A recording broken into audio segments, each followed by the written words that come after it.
پہلی آیت میں اللہ تبارک و تعالیٰ نے ایمان والوں کو یہ حکم دیا کہ اللہ کی مغفرت یعنی اللہ کی مغفرت کو واجب کرنے والے اعمال کی طرف دوڑو، ایک بات، اور اس جنت کی طرف دوڑو جس کی چوڑائی بیان کی اللہ تبارک و تعالیٰ نے کہ اس جنت کی چوڑائی زمین اور آسمان کے برابر ہے۔ وَسَارِعُوا إِلَىٰ مَغْفِرَةٍ مِّن رَّبِّكُمْ، دوڑو اپنے پروردگار کی مغفرت کی طرف اور ایسے جنت کی طرف جس کی چوڑائی زمین اور آسمان کے برابر ہے۔ أُعِدَّتْ لِلْمُتَّقِينَ، اور یہ جنت جس کی چوڑائی آسمان اور زمین کے برابر ہے، یہ جنت نیک لوگوں کے لیے بنائی گئی۔ پھر نیک لوگوں کی صفات اللہ تبارک و تعالیٰ نے بیان فرمائی کہ ایسے نیک لوگ جو تنگی کی حالت میں بھی اور فراخی کی حالت میں یعنی غریبی میں بھی اور مالداری میں بھی اللہ کے راستے میں خرچ کرتے، الذین ينفقون فی السراء والضراء، غریبی میں بھی اور مالداری میں بھی اللہ کے راستے میں خرچ کرتے، یہ ان کی صفت ہے۔ اور دوسری صفت غصہ کو پینے والے، والکاظمین الغیظ، غصہ کو پینے والے، والعافین عن الناس، اور لوگوں کو معاف کرنے والے۔ اللہ تبارک و تعالیٰ نے انسان کے اندر یہ صفت رکھی ہے کہ اس کو غصہ آتا ہے۔ شیطان کو غلط کام پر غصہ نہیں آتا، وہ خوش ہوتا ہے۔ اسی لیے امام شافعی رحمۃ اللہ علیہ فرمایا کرتے تھے کہ جس کو غصہ نہ آوے وہ گدھا ہے، جس کو غصہ نہ آوے وہ گدھا ہے، اور غلط بات پر بھی غصہ نہ آوے وہ شیطان ہے۔ تو اللہ تبارک و تعالیٰ نے یہ کہا کہ غصہ کو پینے والے، غصہ تو آتا ہے لیکن اس غصے کو کنٹرول کرنا اور غصے کے وقت کوئی فیصلہ نہ لینا، یہ نیک لوگوں کی صفت اور ان کے لیے اللہ تبارک و تعالیٰ نے جنت کو بنایا ہے۔ یہ تو آیت کا مختصر ترجمہ اور مطلب میں نے آپ کو سمجھایا۔ دوسری آیت میں اللہ تبارک و تعالیٰ نے یہ فرمایا فَفِرُّوا إِلَى اللَّهِ، اپنے پروردگار کی طرف دوڑو، اپنے پروردگار کی طرف دوڑو، اور اپنے پروردگار کی رحمت یہ کہا اللہ تبارک و تعالی، اور یہ دونوں باتیں اللہ تبارک و تعالی نے ایمان والوں سے کہی۔ جن ایام سے ہم گزر رہے ہیں یہ بڑے بابرکت ایام ہیں، ہم ان ایام کو غفلت میں نہ گزاریں۔ اسی لیے حدیث پاک میں آتا ہے، آپ نے سنا بھی ہوگا اور آپ دعا بھی کرتے ہوں گے کہ اللہ کے محبوب علیہ السلام رجب کا چاند دیکھ کر دعا شروع فرما دیتے تھے کہ اللہ رجب اور شعبان میں برکت عطا فرما اور رمضان تک پہنچا دے۔ اشہر حرم میں سے ہے رجب کا مہینہ۔ اللہ تبارک و تعالیٰ نے قرآن کریم میں 10ویں پارے میں اس کی تفسیر بیان فرمایا،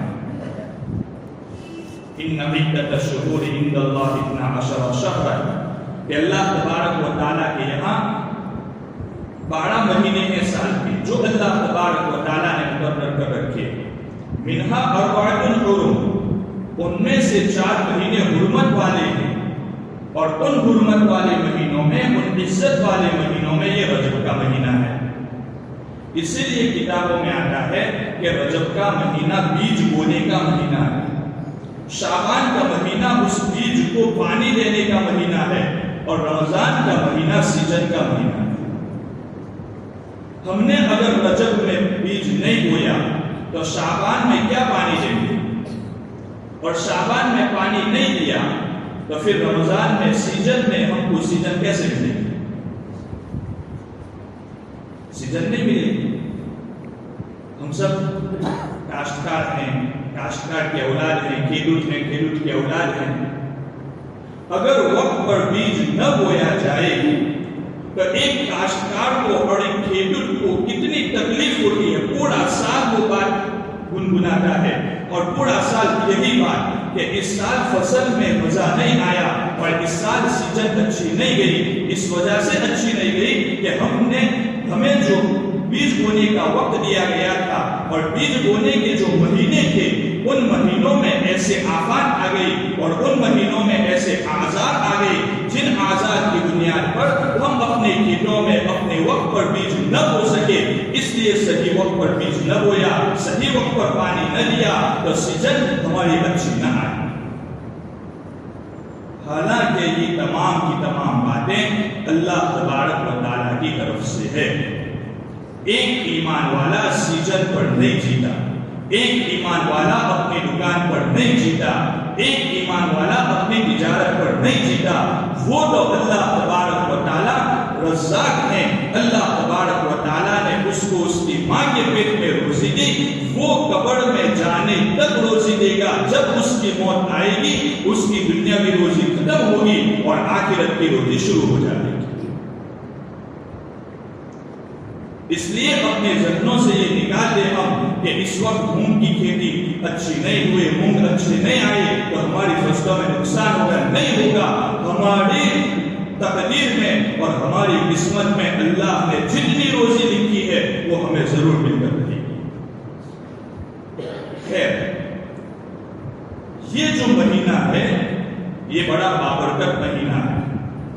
اس مہینے کو بیج بونے کا مہینہ کہا گیا کہ انسان اس میں بیج بولے نیکی کا، اسی لیے اللہ تبارک و تعالیٰ نے قرآن کریم میں فرمایا کہ اپنے پروردگار کی مغفرت کو واجب کرنے والے اعمال کی طرف دوڑو، کہ ایسے اعمال کرو کہ جس کی وجہ سے تمہارے پروردگار کی مغفرت تم پر واجب ہو جائے۔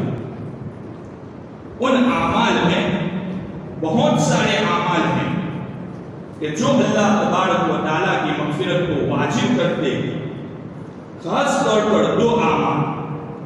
ایک تو انسان اپنی نیت کو صحیح کر لے، اور دوسرا کہ انسان اپنے پروردگار کی طرف متوجہ ہو جائے، اپنی پچھلی زندگی سے توبہ کرے۔ یہ 2 عمل ایسے ہیں جو اللہ کی مغفرت کو واجب کرنے میں سب سے زیادہ مؤثر ہیں۔ ہم چھوٹے تھے تب سے ہم نے کتابوں میں ایک واقعہ پڑھا، اللہ تبارک و تعالیٰ نے ایک فاحشہ عورت کی مغفرت فرما دی، ایک کتے کو جو پیاسا تھا اس کو پانی پلا دیا۔ پوری زندگی اللہ کی نافرمانی میں گزاری، اور ایسی نافرمانی اور ایسا گناہ کہ جس گناہ پر اللہ تبارک و تعالیٰ نے سزا متعین کی، محبوب علیہ السلام کو یہ نہیں کہا کہ اس گناہ کی سزا تم متعین کرو، نہیں، اللہ نے خود متعین کر دی۔ سورہ نور میں اللہ تبارک و تعالیٰ نے شروعات ہی اسی سے کی، سورۃ انزلناہا وفرضناہا، اللہ تبارک و تعالیٰ نے ایک سورت نازل فرمائی ہے اور اس میں احکام دیے ہیں اللہ تبارک و تعالیٰ نے۔ اس کے بعد اللہ تعالیٰ نے اسی سے شروع کیا کہ زنا کرنے والے مرد اور زنا کرنے والی عورتیں، ان کا یہ حشر ہوگا۔ تو جس گناہ کی سزا اللہ تبارک و تعالیٰ نے متعین کر دی اپنی طرف سے کہ اس کو یہ سزا دی جائے گی، ایک عورت اپنی پوری زندگی اسی میں گزارتی ہے، لیکن ایک پیاسے کتے کو پانی پلایا، اس کو اللہ کے سوا کوئی دیکھنے والا نہیں تھا، محض اللہ تبارک و تعالیٰ کے لیے اس نے وہ کام کیا تھا، اللہ تبارک و تعالیٰ نے اس کی مغفرت فرمائی۔ یہ اخلاص، یہ اللہ کی مغفرت کو واجب کرنے والا عمل، اخلاص ہی اصل چیز ہے کہ انسان جو بھی عمل کرے وہ اللہ تبارک و تعالیٰ کے لیے کرے، ورنہ اس عمل کی اللہ تبارک و تعالیٰ کو کوئی ضرورت نہیں، کوئی ضرورت نہیں۔ نیت کہتے ہیں دل کے ارادے، اس کا لغوی یعنی ڈکشنری میں اس کا یہ معنی ہوتا ہے دل کا ارادہ۔ شریعت میں کس کو کہتے ہیں؟ جس غرض اور جس مقصد اور جس ہیتو کے لیے انسان کوئی کام کرتا ہے اس کو نیت کہتے ہیں شریعت کی نگاہ میں، کہ اس کام کرنے کے پیچھے میرا ہیتو کیا ہے، اس کام کرنے کے پیچھے میرا مقصد کیا ہے، اس کو نیت کہا جاتا ہے۔ ایک آدمی ہماری خدمت کرتا ہے، ہماری عزت کرتا ہے اور ہماری اتنی خدمت کرتا ہے کہ ہم خوش ہو جاتے ہیں، اور ہمارے دل میں یہ بات ہے کہ یہ آدمی جو کام کر رہا ہے یہ آدمی صرف اور صرف ہماری محبت کی وجہ سے کر رہا ہے، اور اتنی ساری خدمت گزاری ہماری محبت اور ہمارے ساتھ عشق کی وجہ سے کر رہا ہے، تو ہمارے دل میں اس آدمی کی عزت بڑھ جاتی ہے۔ یہی خدمت کا عمل ایک آدمی اس نیت سے کرتا ہے کہ اس آدمی سے مجھے کچھ کام نکلوانا ہے، میرا کام بن جائے گا، میں اس کی خدمت کرنا چھوڑ دوں گا، تو اللہ تبارک و تعالیٰ، یاد رکھنا یہ بات، اللہ تبارک و تعالیٰ دل کی نیتوں کا اثر سامنے والے پر ڈال دیتے ہیں۔ اس کا انوبھو اور تجربہ کرنا ہو تو کر کے دیکھ لیں۔ انسان کی جو نیت ہوتی ہے نا، اس کا اثر سامنے والے پر پڑے گا ہی، اس کا انوبھو اور تجربہ کرنا ہو تو کر کے دیکھ لیں۔ جیسے کہ حدیث پاک میں آتا ہے کہ ایک آدمی قرض دار ہے اور قرض اس نیت سے لیتا ہے کہ میں یہ قرض لیتا ہوں تاکہ اس کو اس کے وقت پر ادا کر دوں گا، تو قرض لینے کی سچی نیت، قرض ادا کرنے کی سچی نیت ہوتی ہے تو اللہ تبارک و تعالیٰ کی طرف سے اس کی مدد کی جاتی ہے اور وہ قرض ادا ہو جاتا ہے۔ اور جس آدمی کی نیت یہ ہوتی ہے کہ آج لے لیتے ہیں، پھر جب مانگنے کے لیے آئے گا تو یہ کہیں گے کہ گاؤں چھوڑ کر چلے جائیں گے، گھر چھوڑ کر چلے جائیں گے، کیا ہم آپ کے روپے کھوٹے کریں گے؟ اگر یہ نیت ہے تو اللہ تبارک و تعالیٰ اس قرض کو ادا کرنے میں اس آدمی کی مدد نہیں فرمائے۔ اس کا بھی انوبھو اور تجربہ کرنا ہو تو آپ کر سکتے ہیں۔ اگر کسی سے قرض لینا ہے تو اس نیت سے لیں کہ میں اس کو ادا کر دوں گا، خدا پاک کی قسم اللہ تبارک و تعالیٰ مدد فرمائیں گے اور وہ قرض ادا ہو جائے گا۔ اور اس نیت سے لیا ہوا قرض کہ کون دینے والا ہے، کون پوچھنے والا ہے، ہمیں کوئی آ کر مانگے تو صحیح ہمارے پاس، تو دیکھنا بڑھ جائیں گے لیکن وہ قرض ادا نہیں۔ تو خیر، یہ آدمی اس نیت سے کام کرتا ہے کہ میں میرا کام نکلوانا چاہتا ہوں، تو وہ جس کی خدمت کی جا رہی ہے وہ سامنے تو کچھ نہیں کہے گا، لیکن جب دوسرا اس سے کہے گا کہ فلاں آدمی تو تیری بڑی خدمت کرتا ہے اور تیرے لیے بڑی محنت کرتا ہے، تو وہ کیا جواب دے گا؟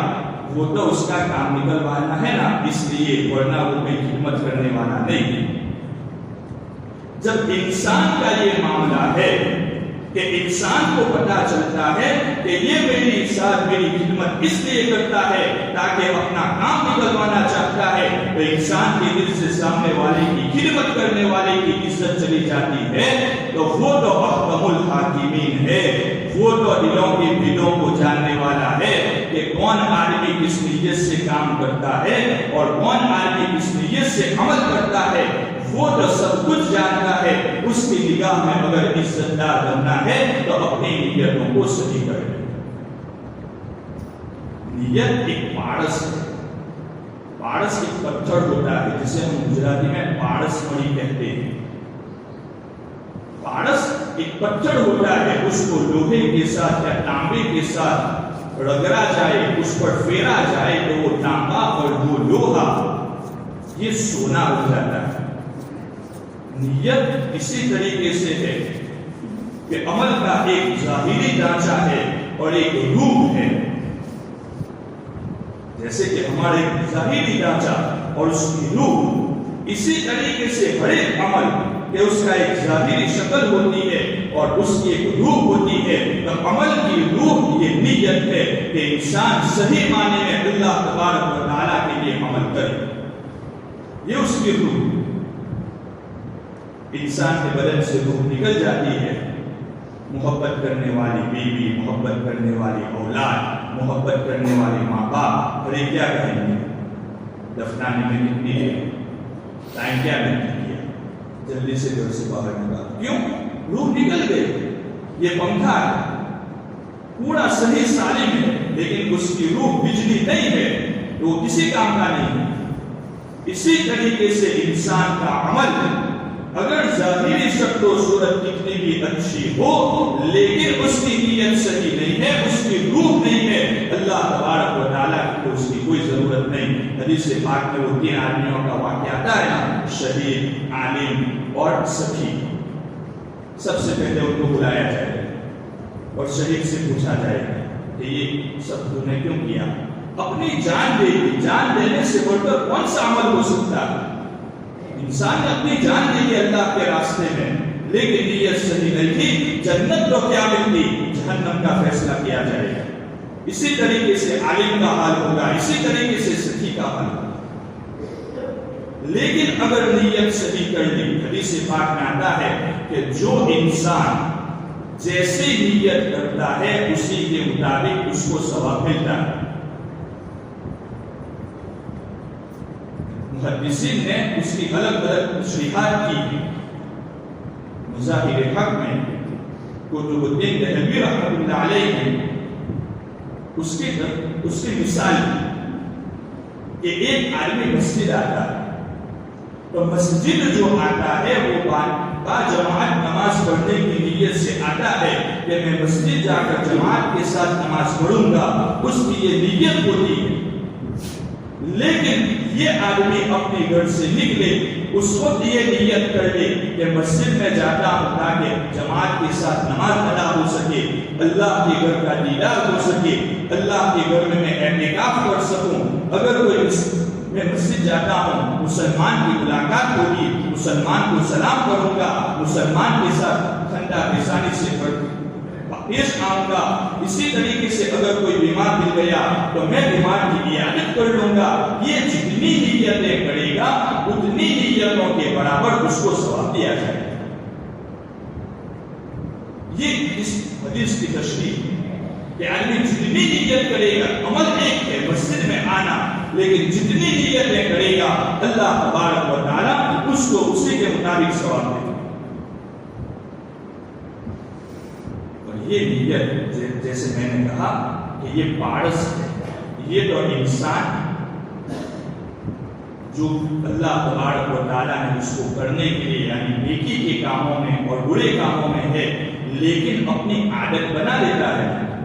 اپنی جو عادات ہے اس عادات کو عبادات بنانے میں بھی بڑی مؤثر ہے۔ انسان کا تقاضا ہے کھانا پینا آرام کرنا سب کچھ قضائے حاجت، یہ تمام کے تمام انسانی تقاضے ہیں، یہ انسانی عادات ہیں۔ اگر ان عادتوں کو انسان صحیح نیت کے ساتھ کرے گا تو اللہ تبارک و تعالیٰ اس کی ان عادتوں کو عبادت بنا دیں گے اور اس پر اس کو ثواب دیا جائے گا۔ حضرت شیخ رحمۃ اللہ علیہ نے فضائل الصدقات میں ایک واقعہ لکھا، مختصر آپ کو سنانا کہ پانی پت میں ایک آدمی رہتا تھا، اس پر قتل کا مقدمہ تھا۔ اس وقت پانی پت کی تحصیل یعنی پانی پت کا تعلقہ کرنال تھا، جو بھی کام کرنا ہے کرنال آ کر کرنا پڑتا، اور پانی پت اور کرنال کے درمیان اس وقت دریائے جمنا بہتی تھی، اور اس کی حالت یہ تھی کہ بارش کے موسم میں زیادہ پانی ہوتا تھا اور گرمی کے موسم میں سوکھ جاتی تھی۔ اتفاق ہوا کہ جو مقدمہ کی تاریخ تھی اس وقت جمنا میں بہت زیادہ پانی تھا، کوئی کشتی لے کر بھی جانے کے لیے تیار نہیں، وہ بڑا گر گرا ہے، سب کی منت سماجت کی لیکن کوئی تیار نہیں ہوا۔ ایک آدمی دور بیٹھا بیٹھا یہ سب کچھ دیکھ رہا تھا، اس نے اس کو اپنے پاس بلایا اور نے کہا کہ میں تجھے ایک بات بتلاتا ہوں، تو اس پر عمل کر لے، تیرا کام ہو جائے گا۔ کہا کہ اسی دریا کے کنارے پر ایک جھونپڑی میں ایک اللہ والا رہتا ہے، اس کے پاس جا اپنی مشکل رکھ، وہ کوئی راستہ نکالے گا، وہ تجھے دھمکائے گا، سب کچھ کرے گا، لیکن اس سے ہٹنا مت، اپنی بات منوا کر لینا۔ اس نے کہا کہ ٹھیک، وہ گیا وہاں پر اپنی بات رکھی۔ اللہ والے نے منع کرے، میں کیا کر سکتا ہوں؟ اس نے بہت ضد کی، تو اس نے یوں کہا اللہ والے نے کیا میں کوئی خدا ہوں کہ تیرے لیے کوئی راستہ نکالوں؟ پھر بھی اس نے ضد کی تو اس اللہ والے نے آخر میں یوں کہا کہ جا دریائے جمنا سے جا کر یوں کہ جس آدمی نے آج تک کھانا نہیں کھایا اور جس آدمی نے آج تک اپنی بیوی کے ساتھ صحبت نہیں کی ہے، اس آدمی نے مجھے بھیجا ہے، مجھے راستہ دے۔ وہ تو اپنا کام کر کے چلا گیا اور وہاں جا کر دریائے جمنا کو کہا، دریائے جمنا نے اس کو راستہ دے دیا۔ ادھر بیوی سر چڑھ گئی۔ حضرت شیخ رحمۃ اللہ علیہ نے لکھا ہے کہ اللہ والوں کی بیویاں دیر ہضم ہوتی یعنی زیادہ ضدی ہوتی، چونکہ وہ مار پٹائی تو کرتے نہیں اور حقوق کا خیال رکھتے ہیں، اس لیے سر چڑھ جاتی۔ تو خیر بیوی سر چڑھ گئی اور کہا کہ کھا پی کر اتنا موٹا تازہ ہوا ہے وہ تو جانے، لیکن یہ جو اولاد ہے اس اولاد کا کیا؟ تم نے مجھے جانیا بنا دیا۔ اس نے بہت ضد کی، تب جا کر اس اللہ والے نے کہا کہ دیکھ میں تجھے ایک بات کہتا ہوں، میں چھوٹا تھا اس وقت میں نے اللہ والے سے یہ بات سنی تھی کہ جو عمل اللہ کے لیے کیا جاتا ہے وہ دنیا نہیں رہتا، وہ اس پر نیکی لکھی جاتی ہے، اور وہ عمل اللہ کے لیے کیا جاتا ہے۔ تب سے آج تک جب بھی میں نے کھانا کھایا ہے میری یہ نیت ہے کہ اس کھانے کے ذریعے جو میری طاقت بنے گی اس طاقت کو میں اللہ کی عبادت میں خرچ کروں گا، اور میں نے جو تیرے ساتھ صحبت کی وہ اس نیت سے کی ہے کہ یہ تیرا حق ہے اور بیویوں کا حق ادا کرنے کا اللہ کا حکم ہے، تو اللہ کے حکم کو پورا کرنے کے لیے میں نے یہ عمل کیا ہے، اس میں میری کوئی غرض نہیں تھی۔ میں نے کہا نا کہ نیت پارس انسان کی دنیاوی کاموں کو بھی عبادت بنا دیتی ہے۔ اللہ تبارک و تعالیٰ نے ہمیں موقع دیا ہے، یہ رمضان کا شعبان کا مہینہ آئے گا، رمضان کا مہینہ آئے گا، ہم اعمال کرتے ہیں، اپنے اعمال میں نیتوں کو خالص رکھیں، مال خرچ کرنے میں نیتوں کو خالص رکھیں اور اللہ تبارک و تعالیٰ کی طرف متوجہ ہو جائیں، اللہ سے اپنے گناہوں کی توبہ کر لیں، اپنے گناہوں کی معافی مانگ لیں۔ اللہ تبارک و تعالیٰ معاف کرنے والے ہیں۔ استغفار اور توبہ کے 5 فائدے میں آپ کو بیان کر دوں۔ اللہ تبارک و تعالیٰ موسلادھار بارش دے گا، جتنی ضرورت ہوگی اتنی بارش دے گا۔ فَقُلْتُ اسْتَغْفِرُوا رَبَّكُمْ إِنَّهُ كَانَ غَفَّارًا يُرْسِلِ السَّمَاءَ عَلَيْكُمْ مِدْرَارًا۔ اللہ جتنی ضرورت ہوگی اتنی بارش دے گا۔ مال کے ذریعے اللہ مدد کرے گا، اولاد کے ذریعے اللہ مدد کرے گا، اولاد کے ذریعے مدد کرنے کا مطلب یہ ہے کہ اللہ اولاد کو فرمانبردار بناوے گی. آدمی توبہ کرتا رہے گا، اللہ اولاد کو فرمانبردار بناوے گی. ہر ایک کو شکایت ہے کہ اولاد نافرمان ہو گئی، دیکھنا نہیں. استغفار کو لازم پکڑ لو، اللہ تعالیٰ اولاد کو فرمانبردار بنا دیں گے. یہ ایک انسان کو دنیا میں ملیں گے، آخرت میں اللہ جنت دیں گے اور آخرت میں اللہ نہریں دیں گے. اللہ اپنے عمل کرنے کی توفیق عطا